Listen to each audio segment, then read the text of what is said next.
Então vamos lá, aqui a gente tem alguns receptores cutâneos, existem receptores do nosso corpo que respondem mais a estímulos de tato, outros de pressão, de vibração, estiramento, nocivos à temperatura.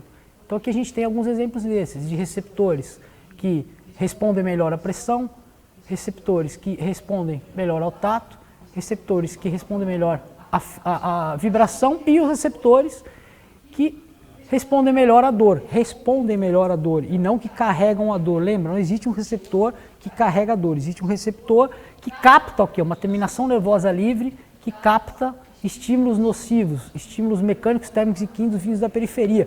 Quando a gente fala que o nociceptor é uma terminação nervosa livre, pseudonipolar, que tem dois braços, é isso daqui, olha.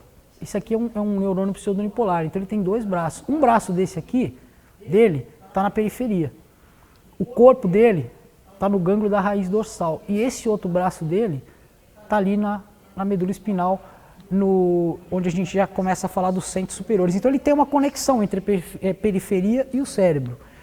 Então esse receptor, que é o nociceptor, que é esse que a gente tem falado de nocicepção. Então quando existem alterações nesse nociceptor, nessa terminação nervosa livre, nesse neurônio, você começa a ter sinais disfuncionais que são enviados para o cérebro. E a dor crônica é muito mais explicada por alterações nessas terminações nervosas do que naqueles modelos antigos que acreditavam que a dor crônica ela era essencialmente relacionada com lesão, essencialmente relacionada com padrão de movimento. O padrão de movimento ele pode alterar na dor, mas não é a dor que está fazendo ele alterar. Então a gente tem que ter cuidado com algumas coisas assim. Claro que a dor pode levar a uma alteração. Se está com dor, você se movimenta de forma diferente. Mas essas são associações que a gente faz, mas que não necessariamente vão ter essa causalidade. Às vezes é um mecanismo de defesa para você proteger a região.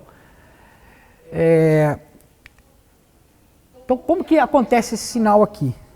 Para vocês terem uma ideia.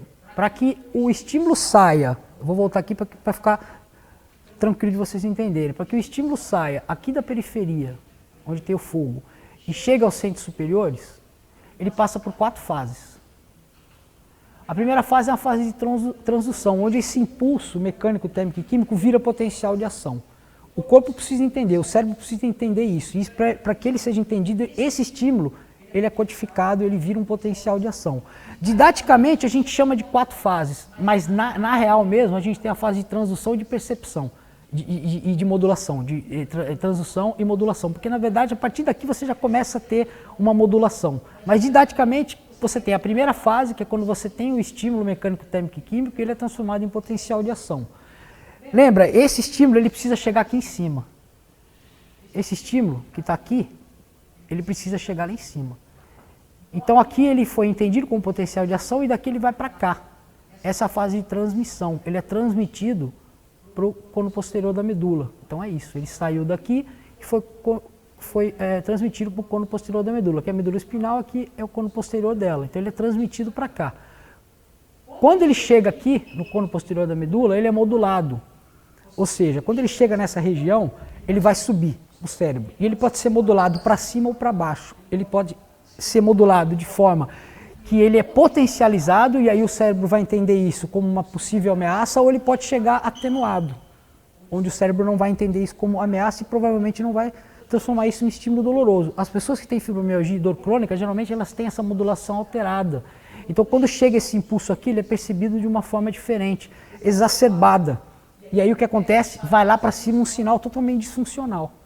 Então essa pessoa muitas vezes não tem nenhum problema aqui na transdução, não tem nenhum problema na transmissão, mas quando chega aqui, ela é modulada de forma errada. Ou seja, aqui não está tendo mais nenhum estímulo mecânico, térmico, químico nessa pessoa, não tem mais nenhuma lesão ou dano tecidual, só que quando chega aqui, por problemas relacionados com vários problemas genéticos ou problemas que ainda a ciência não conseguiu descobrir por que exatamente uma pessoa tem dor crônica e outras não, porque umas podem desenvolver mais do que outras, existem várias hipóteses, mas ainda não tem nenhuma muito bem estabelecida, mas o fato é que quando chega aqui, esse sinal fica disfuncional e ele é percebido pelo cérebro como uma ameaça. Então a probabilidade dessas pessoas terem dor é muito maior.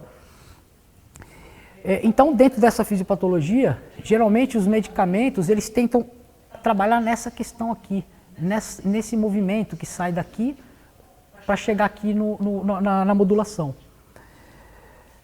E o exercício físico também vai agir nesse trajeto. O exercício físico ele pode melhorar. Lembrando que a gente tem duas vias, uma via que sobe e uma via que desce. E a gente pode ter analgesia nas duas formas. Geralmente os pacientes que têm dor crônica, eles têm um problema nessa circuitaria que sobe e nessa circuitaria que desce. Essa circuitaria que desce é como o cérebro vai interpretar e enviar respostas para baixo. E o cérebro, uma vez disfuncional, pode interpretar esse estímulo de forma disfuncional e aumentar uma resposta disfuncional, diminuindo a liberação de opioides, diminuindo a liberação de substâncias que trariam analgesia. Por isso que o buraco é muito mais embaixo do que apenas um exame de imagem ou um padrão de movimento que não é considerado um movimento perfeito.